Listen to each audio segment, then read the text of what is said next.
PITBULL Stadium, everyone's kind of been talking about it. Do you think that's going to have an impact, or is it you think it's going to be something that's going to be built with a combination of how the team performs and obviously the hype now that a lot more people know the name?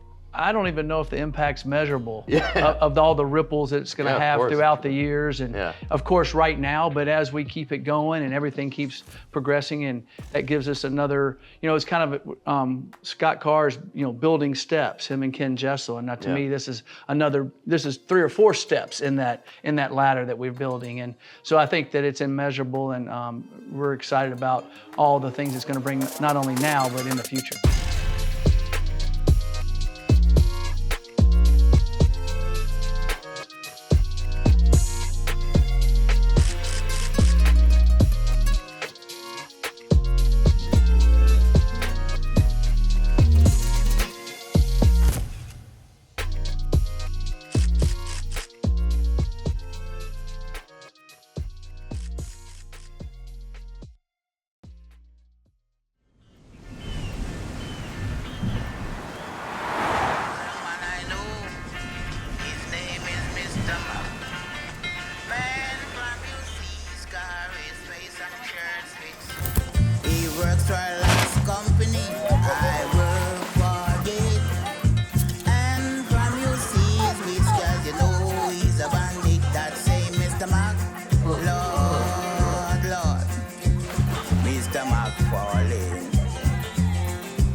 Welcome everybody to a new episode of the Tranquilo Sports Talk. We are honored to be having a special guest, FIU head coach Mike MacIntyre, just in time for football season. Coach, how you doing today? Thank you for joining us. Nice to meet you, Pitbull. Look just like you. I think you're the special guest. True, yeah.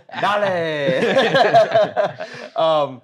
As you guys can see, I'm rocking a new haircut, rocking some new shades in honor of FIU Football Stadium officially being renamed PITBULL Stadium. So obviously we got to start there, Coach. That was a huge thing that broke last week.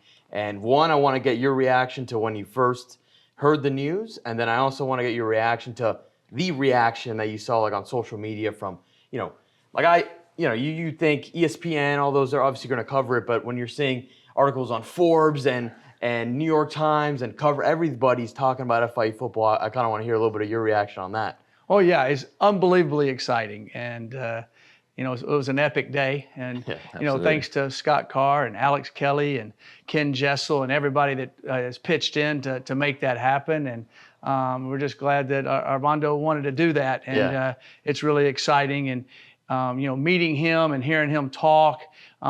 He was really humble, really grateful he could do this, and he's all in with it. So I love it. We're ready to roll. I love it. What type of impact do you think that's going to have, in terms of, week 1 or actually week 2 is our home opener, PITBULL Stadium. Everyone's kind of been talking about it. Do you think that's going to have an impact, or is it you think it's going to be something that's going to be built with a combination of how the team performs and obviously the hype now that a lot more people know the name? I don't even know if the impact's measurable of all the ripples it's going to have throughout the years. And of course right now, but as we keep it going and everything keeps progressing, and that gives us another, it's kind of Scott Carr's, building steps, him and Ken Jessel. And now to me, this is 3 or 4 steps in that ladder that we're building. And so I think that it's immeasurable, and we're excited about all the things it's going to bring, not only now, but in the future. Absolutely. The impact too that it's going to have on the overall school, right? Obviously athletics and that component to it, considering the stadium's named after him, but you could tell how passionate he is about it. Like you kind of alluded to, he is not just someone that's donating money. He is immersing himself in this, which is pretty awesome. Yeah, it is. It definitely is. He had family that's gone to school here. He had great friends that went to school here, and he realizes that FIU is the 305, right? Yeah. It's the 305. Yeah, absolutely. And he wants to be a big part of that. And he is, of course, he is Mr. 305. He is Mr. Worldwide, Mr. too. Worldwide. So we need to go from 305 to worldwide. That's where we need to go. And Hell yeah. so we're excited about the future. Awesome. Well, before we jump into football, got to ask you, what's your favorite Pitbull song? And I got you to look at the camera, and you just got to go, Oh, Dale, wow. after you name it. If you know, if you got it. I don't even know if I know. I have a some. name of I them. can't just pick one of them. I mean, That's a safe answer. But of course, like I was lifting weights the other day in an establishment around here in town, and of course they had a Pitbull song on, and you know, everybody was kind of, you know, moving in the weight room to it a little bit. So it's everywhere you go, and it's awesome, and just excited about all the things that he'll be creating in the future, and hopefully we'll get a few of those maybe played at our stadium for one of the very first times. Maybe we'll have something like that happen, which would be awesome. That would be awesome. Oh yeah. Oh yeah. Well, Coach, we are obviously very excited about Pitbull. Oh, you're not him. But it is time to talk some FIU football. All right. All right. So you're going into your third year here. Yep. I kind of want to see, you know, what you can tell the fans of kind of what to expect or type of improvements that you've seen gradually through the 3 years and what makes this team different. Yes. Well, this team's a more mature team. And, you know, of course, we have our returning quarterback coming back, Kewan Jenkins, who made some really excellent plays last year and had some freshman learning experience, which is all part of it. Yeah. And then, you know, nothing happens overnight that's good. It really doesn't. It takes adversity. It takes building. It takes camaraderie. It takes all the things there. And I see this team as really close. And we're better on the O-line. We're better on the D-line. We still have a lot of explosive football players on our football team. And so I'm excited about those guys. Fall camp has been really good. We've had a lot more energy, a lot more intensity in fall camp than we have the other 2 years. And I think there's more competition, and there's guys that, you know, believe that they can definitely do it. And we've made good strides from when we first got here. There's no doubt about that. Yeah. But not anywhere where we want to be. And I see us making more strides this year for sure. Nice. Well, yeah, Jenkins is one of the ones obviously you mentioned. He's one that gets a lot of recognition. QB, he's one of the top guys in the class last year, and he got a lot of playing time as a true freshman. Right. What type of jump have you been seeing this offseason? And you know, what can a little tease of what some people can expect this year? Well, Kewan, if you saw him walk in here, he weighs 196. Last year, he weighed 180 when the season started. Before that, he was in the 170s. You know, so, and then his arm is stronger because of all of that. He's seeing the field well. We have a better feel for what he does best too after watching him play and seeing all of that. You know, he has confidence in the people around him, and they have confidence in him.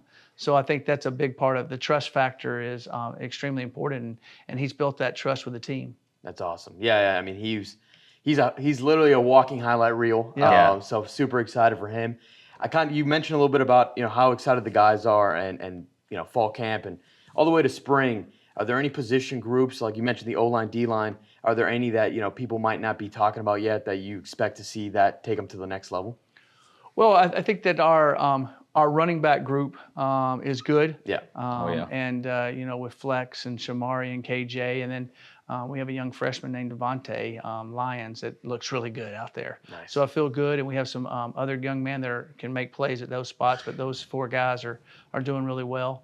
So excited about those guys. And then on defense, you know, we lost Donovan Manuel at the linebacker spot, but we have some really good linebackers there. We have more overall depth and speed at that position than we ever have. And as the season wears on, you're going to need all that. And during a game, they help on special teams in different areas that can make big differences in our football team. So I would say our inside linebackers and our running backs. Nice. That's good. That's great. I mean, we came to pretty much every home game last year, and it is great to hear those type of things, right? Because we as fans kind of see where this team has the potential, right? We obviously see it in Keon. We saw it in the defense. We saw it in a lot of different pieces. The running backs have always been really strong. Yeah, it's impressive to see. So to kind of see that evolution, I think, is going to be huge. So I guess that kind of actually takes me to our next point. What can the fans do, right, to kind of rally around this team right now, rally around the whole Pitbull situation that's going here? But what can we as fans do to kind of promote FIU and get people to really rally around the guys? Well, I think, number one, getting to the stands. There's no doubt about that. Big step. And I think number two, when you talk about FIU football and you talk about those types of things, for us to keep building it and getting to the tradition we want to have here, which we definitely can, being such a young program, we can flip the script. And so I think that them talking positive about the university, positive about the things that are going on with the program, positive about all that. Because if you go out to dinner with people and all you're doing is bad mouthing the school or the program, or they don't have this or they don't have that, and we're not this, we're not that. No, why not us? You know, why not us? Why not us? Why not FIU? And we're making big strides there. If everybody get on and be that positive vibe, you can take that little snowball and it can be a huge snowball, and it can just then turn into an avalanche. And I see that building, and I've seen it at 2 other schools that we've done it at. And we'll do it here. Yeah. And as that keeps, that vibe makes a big difference, and it makes a big difference. So and so you might be eating with dinner might know a kid that's playing in high school somewhere that wants to come here one day and hears positive things about it, and they go, hey, that's a good place. You ought to look there. You ought to look there. Absolutely. They hear negative things. They don't look there. They've already kind of blinded themselves. I think the alumni, the people that are in the fan base, the more positive they are on those type of interactions, makes more difference than they'll ever know. Yeah. And anybody that's a salesman, anybody that works in any type of area, if there's good vibes coming from other people saying things about you, you walk in the room and you go, how did I make that sale so easy? That's what would help us, no doubt about it. Especially with social media too. Like it's easier to get that message out. It's also easier to get any message out. It's real easy to be negative on social media. To be positive is the key. Absolutely. That's what we're all about here. That's literally the motto. Right. But you touched on your previous life, Colorado being one of those experiences, and how you turned that program around, right? They had a 1-game winning season, and you came in and took them to 10 wins. What did you learn from that experience that you're able to apply with this team? Well, the same thing at San Jose. It takes a time. It takes a process. And everybody talks about all the transfer portal, and you do this and you do that. That's you can bring in 60 or 70 guys and be okay, maybe have a splash, and then next year they all leave and you got to rebuild. You have to keep a nucleus, and we've been able to do that. And we were really able to do it this spring compared to last spring. And kids seeing the changes here, understanding what's going on, the ability to play and be successful. So it's a process. We have the foundation built. Now we've got to go out there and prove it more on the field every Saturday. Absolutely. And that's the step we're taking. Yeah, I see that process.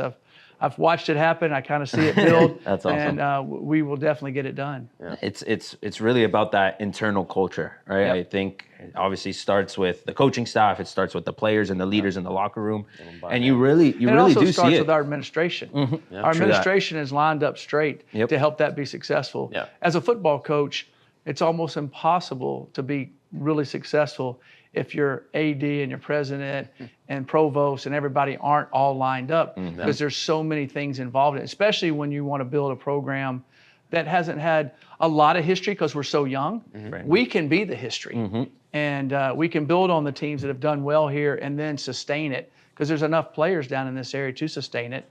And so once we get the horse running, we'll be able to keep the horse running. Oh, yeah. I'm getting pumped up right now. I'm getting pumped up. The seat's about to be. So you're from Miami, correct? Yeah. How does it feel to be back home? Awesome. We would come down here vacationing at different times, and we would always have people visit from Miami wherever we lived when I was growing up, because my dad played at the University of Miami and then coached there. And sorry, bleep that out. Yeah. Bleep that part out. Bleep that part out. That was before FIU. That was a long time ago. And so we've always been connected here in the area, and it's really been a really good homecoming for me. How many different people I've met that knew me when I was a little kid. That's awesome. And different things like that. And so it's been awesome, and we're thoroughly enjoy it. We enjoy where we live. We enjoy the church we go to. We've really made a lot of good friends, and so we're excited about the future. That's awesome. Miami's, I'm sure, changed a lot since. Oh yeah, no doubt it's changed. Like just everything in that. But it's really a unique place. It really is. We've really people have been really friendly to us, and really it's been fun. That's awesome. One last question before I turn it back to Dave. going even further back, you coached with Bill Parcells yes, at I one sure point did. in your career. Yeah. How was that whole experience? It was awesome. It was awesome. The first couple of years was extremely hard, and he kind of investigates you and stays on. He's a psychology major, and he knows all those things. And it was awesome. I've learned so much from him on how to build a team, on how to sustain a team, how to build a staff, how to practice. And I still stay in touch with Coach. Nice. He lives half the year in Saratoga, New York, and half the year in Jupiter. Nice. So we talk and see each other at that time. So I'm excited about getting to see him again. Hopefully he'll get to one of our games this year. Absolutely. And he stays up there till it kind of gets too cold, and then he comes back in. Makes sense. It's also when the horse racing finishes up there too. Okay. Cool. But he was. I can't tell you how much I learned from him, and how much he helped my career tremendously. Yeah. And he was awesome to work for. I'll talk about a mentor early in your career. One of the best. Yeah. Yeah, exactly. For sure. I actually kind of want to touch on something you mentioned. Like, obviously, you mentioned your dad and his involvement. Obviously, playing, but he also coached. From when you were a kid, it was being a coach like always just like I need, I want to follow my dad's footsteps. Is this just? Did you just have love for the game that early, or is it something that you kind of just grew into later? Yes, I had the love for the game. I had the DNA. There's no doubt about it. Sure. Yeah. I would, as a kid, I would go to practice and as a little kid and go and play football and while they were practicing and different things, and then Dad would have the players over at our house and doing this. So when my dad was the secondary coach at Clemson, I was in the first grade. And so they played Oklahoma at Clemson when Oklahoma was dominant. Okay, this is in the early 70s when they were just killing everybody with a wishbone. Mm-hmm. And Clemson was just kind of getting started, really, as far as in the that time. And Clemson got beat really bad. So I'm standing outside the locker room with my mom, and the players would walk out and they go, "Hey, Mike." I wouldn't talk to him. I wouldn't speak to him. So the next day they go, "Coach, what's my?" Y'all didn't play good. I mean, it bothers him. Hated losing at a young age. So it was in my DNA from a little bitty kid, and then growing up playing and doing all that, and then I played for my father, and then so I thoroughly enjoyed it, and then got into coaching, and it's something that I always wanted to do. And one of the things that I really noticed that I really enjoyed, besides the football side of it, was Dad really helped his players that he worked with, helped them through all kind of different situations. And I would remember him come home and telling us stories about how this young man overcome this and how this young man. And then as my dad got older, he got sick. He got MS, and guys would come visit him, and then they would call me. And they'd come by and see me, and they would tell me story after story about how my dad helped change their lives. And when I saw the influence that you have on a kid from 18 to 22 or 23 at a time when they're kind of growing up, and college football is hard. Yeah. I mean, it's hard. The hours you put in, schoolwork, and you have your dreams, and all of a sudden you get hurt. And you're not able to play for a while, then you get back to play, then you get beat out, then you beat out again. Because it doesn't go smooth. Yeah. Everybody sees that guy, the Joe Burrow, but Joe Burrow, look at his story. Exactly. Yeah. He thought it was over twice. Mm-hmm. And so for anything to become great, anything to happen that's good, you go through adversity. Yeah. You go through adversity. 100%. It doesn't just end up on the adversity builds you to get there. And that's what it's doing with our team. And that's what it's doing with this program.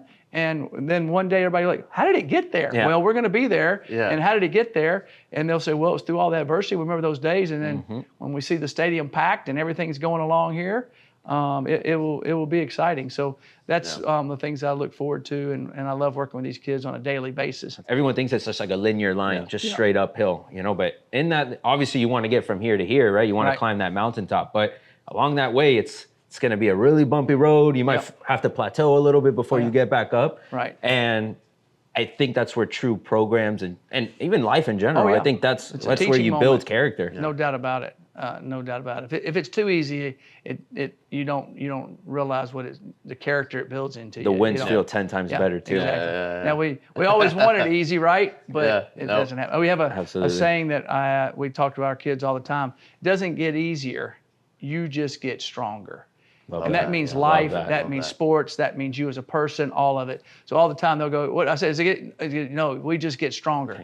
And then when you get stronger, you're able to do things that you thought were hard before. They're easy then. And that's kind of how it works. Love that. That's awesome. Yeah. No, I love that too. I mean, you have me about to run through a brick wall right now for you, Coach. So one of the cool games that I've got circled this year is the return of the Shula Bowl. Yes. Right? Yes. That's a big one. Definitely a big one. You know, obviously you don't look ahead, but I'm sure the guys are pretty pumped to get that back going. That's early in the year this year, right? It's week 3. Week 3. Yeah. So you excited to the Shula Bowl is really exciting. Yeah. You know, they've kind of had their way with us the last I want to be ripping our helmet few this years year, before right, that. Yeah. And so it's going to be a tough game up there, and we'll be excited about going there to play, and I know they will be too. And absolutely. And so it'll be a big day. But yeah, I'm glad that game's back on. It should be back on. Yeah. And that means every year both of us play 7 games in South Florida. Yeah.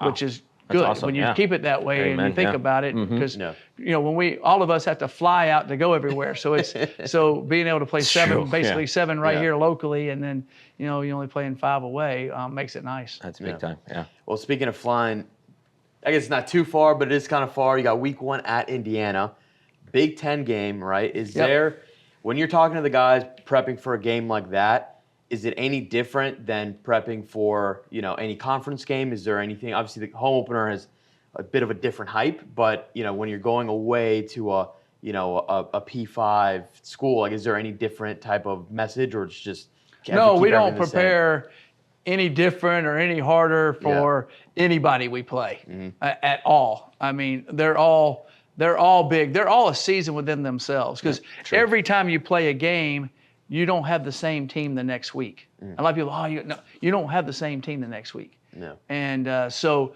you take that team, you find a way to win that week, and then you regroup and see who's injured, who's there, what's going on, and then you play the next week. And then each team has a different offense or a different defense, so you have a little different strategy, different personnel you use.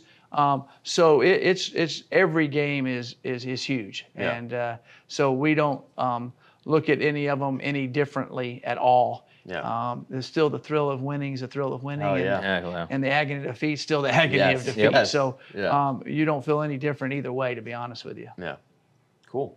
One of the other things I want to talk about, one of the new changes this year in college football, 12-man playoff. Yes. Right? I don't want to put any pressure on you. Yes. I knew you were going to go in there with that. I may have already won a national championship in NCAA 25. All right. So, yes. No, my question is more of like, as college football continues to change, you know, obviously you've got the NIL. Can you give me your playbook that you use? I used the one that they have for you in the game. All the players that you get made up to 99.9. Yeah. I'll let you know. I will turn the cameras off for that part. I don't want to give anybody your secrets. Okay. All right. Okay. I'm excited about the future and where it's headed, not only for the players and for college football and for the fans. I think that it's going to be unique. You know, the other thing that's kind of crazy in the whole world is all the media with, you know, all the different media outlets and changing, and ESPN changing. There's going to be some other things down the road that are going to make that change again, I think. True. Yeah. So, and then the 12-game playoff, I think, is awesome. Yeah, that's my favorite part. For what they're doing with all of that. I also think that our college football calendar is going to change some. You know, I don't know exactly how that's going to all work. Right. Yeah. But I think all the things that are going on now with transfers and keeping your team and doing that, you'd like to have your team longer than just 6 months. You'd like to have a year-long team. So how do we do that? And so would everybody. So would the kids. It's better for them too. Yeah. So I think eventually all of those things will get worked out, and it'll make the game grow even another notch. And I think it'd be exciting for the fans. I agree. Yeah, I'm excited about it. Yeah, same. I actually, as you were talking, you mentioned obviously possible change of the schedule, things like that. One one change that happened last year that I absolutely love, and I may have coined this myself. I'm going to say I coined this term, CUSA-tober, with weekday games and Tuesday, Wednesday games. Yep. I'm a huge fan of them. Yep. Right? What are your thoughts on it in terms of, obviously, you have to prep for it. I know they do it. You have a kind of a bye week before it starts, I believe, so it kind of doesn't – it's not like a short week or anything, but kind of want to get your thoughts on those type of weekday games and that exposure, because we get to play, all those games in national televised. Of course, you'd like to play every Saturday afternoon at 6 o'clock or 3 o'clock, no doubt. I mean, that's kind of the tradition. Yeah. But I really like the way we're doing that, because it gives us a lot of exposure. Yes. And our games are watched a lot on those weeknight games compared to if we kicked off on Saturday afternoon on television. Yeah. Not as many people view them. But on those weekday games, they do. And I think that gives all of our teams exposure, all of our players exposure. And then when we come out of that, the teams that come out of October pretty hot, they're going to get seen more, and they're going to get put on different television more. So I think it's really good excellent for Conference USA, as you saw last year with Liberty. They won some games on there and kept it rolling, and they started getting a lot more exposure and some more television games. So every year it needs to be one of us, and I'd like it to be us all the time. But I think it's excellent for Conference USA to be able to do that, and it brings us more revenue, especially with this new revenue sharing. That will be something that will be needed for our conference. Absolutely. Nice. Yeah. Nice. I think it's like a bittersweet thing, right? You obviously, like you said, you want to play on the Saturdays, but it's like a necessary thing for a program like FIU, anyone in Conference USA, that they're going to get that extra exposure. And I think the guys, I'm sure, rally around that. Like, hey, we're on a televised game. No, everybody calls them and tells them that they saw them play. Exactly. It's always great. It really is. That's awesome. I got one more thing. Yeah. I'm a 5-star tight end. Yes. 1-star wide receiver. If you can give us a 15-second elevator pitch, or 30 seconds, whichever you prefer, on why we should come to FIU. On why you should come to FIU. It's not going to recruit me. Well, you're from South Florida, right? Yep. Why go anywhere else? There's 350,000 FIU graduates. Most all college students, high percentage, I don't know the exact percentage, go to work within an hour to 2 hours of where they go to college. And you're going to have all those connections. But where else would you rather play in PITBULL Stadium? Hell yeah. National television. I'm putting the cap back on. National television, and be able to play with all the people that can come see you and love you. Yeah. And and there's a lot of great talent here, and we want to we want to make FIU, the 305 and Broward and all those areas. We'll make it the all-star team, and we've recruited a lot of young men from this area. That was actually my exact pitch in NCAA 25. I landed a few big guys. So there you go. Yeah, so I'm committed basically. Good. All right. I think I committed from birth. So I'm here for the long haul. So I'm a 1-star now, but I'm a late bloomer. I'm going to kind of blossom in junior year, and you'll see the turnaround. Yeah. We have to develop players too, though. Yes. That's all part of it. I'm a late bloomer. Just don't worry about it. I got good hands. Awesome. Andre, you got any one last question. Obviously, this is the Stay Tranquilo kind of network. What does Stay Tranquilo mean to you? Or what does that term mean? I would say that it's the cool vibe of the 305. There you go.